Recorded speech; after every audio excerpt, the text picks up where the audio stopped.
Okay, so let's go ahead and get started creating the people icon, the people graphic.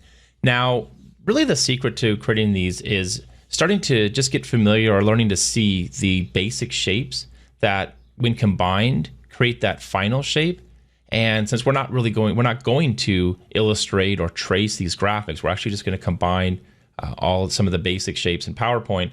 The really trick here is just kind of identifying and knowing what the shapes are, what shapes are available, and how they can be creatively combined or arranged to create new shapes. And that's kind of how we're bringing this together.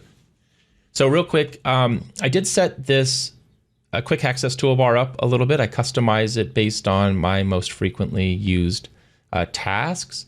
And so like the align and then the shape tools and some of the combines that we'll get into in a little bit. These are all down here for me. If you want to customize this yourself, you can do that by choosing the menu. You can show that by default, you're used to seeing this up here with the save and the undo.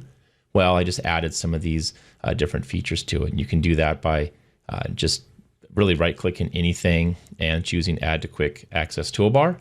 And then I just move the toolbar down below. So just makes it a little bit easier since this is kind of the task that I'm performing most often. So I'm going to try to work from here as much as possible, but I'll try to also call out where you can find those from the default ribbon. All right, so let's go ahead. I'm just going to start by creating a new slide. And let's go ahead and create our head. Notice that when I hold the Shift key down, it constrains this to a perfect circle. So if you want to give your character a little bit more of a melon head, you can do that. But I'm going to hold the Shift key down to get that initial graphic set up. Now, when I created this, you notice that there's a little outline around my shape, and that just happens by default in PowerPoint. But I'm going to turn that off, and just so I don't have to do that every time I insert a new shape, I'm going to right-click the shape and then just choose Set as Default Shape. And what that enables me to do is each time I insert a new shape, a circle or any other shape, it's actually going to retain the properties, and that's like the color and the effects and whether or not it has an outline, things like that. So just a good time saver if you're going to be performing the same tasks over and over. All right, so I'll go ahead now and let's bring in the shoulders, and that is this one, which is if I hover over it, you'll see the caption, the round same side corner rectangle. So one side is rounded, the other side is flat, and that works for us. So just drag that over. And if I want to increase the roundness of the shoulders, I can just drag that in a little bit, and that should be okay. Let's see how I'm doing here on my canvas. Might be a little big. I'm going to bring that up a little, and I'm going to zoom in. Another quick tip for zooming in and out is to press and hold your control key and then use the wheel button on your mouse, and then you can scroll and zoom that way. It's pretty helpful. So shoulders in place. I'm going to go ahead now and insert an arm, and we'll find that with the rounded rectangle. If I zoom in here, you can see that I should round this up. It's not as round right here, but if I grab this little yellow square handle, drag it over, now I've got a perfect pill shape for the arms. And also you can see how as I start to nudge this in place, you can see how the two objects align. I get those little guides that appear. That's real helpful for dragging this around. Now I want to duplicate this, and a couple of different ways you can duplicate.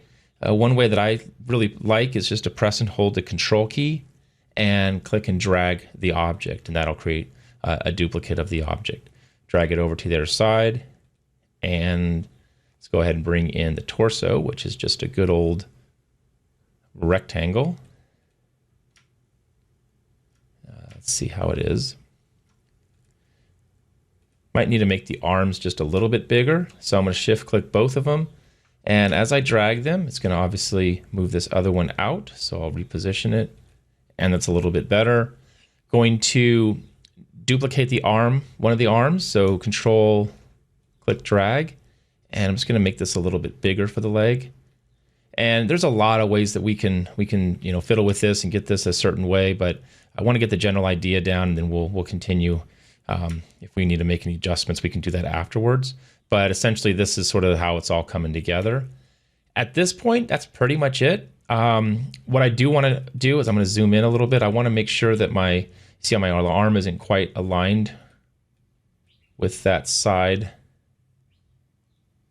There we go. That should be okay. And I'm just going to check this real quick as well.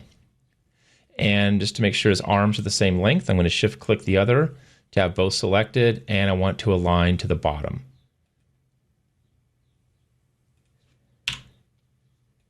Okay.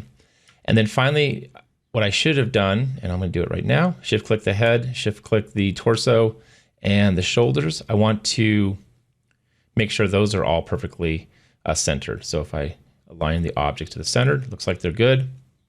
And for the most part, there's our character. Move the leg over. Right? Now he's got shorts. Now he's got an apron or a cape, something. So somewhere around there is fine. And if I needed to make the legs a little bit bigger, I could do that too. But I think that's pretty good overall. In the next tutorial, we'll go ahead and combine these into a single shape so that our character is just one graphic object. And then we'll go into the third tutorial where we'll actually create the masking effect.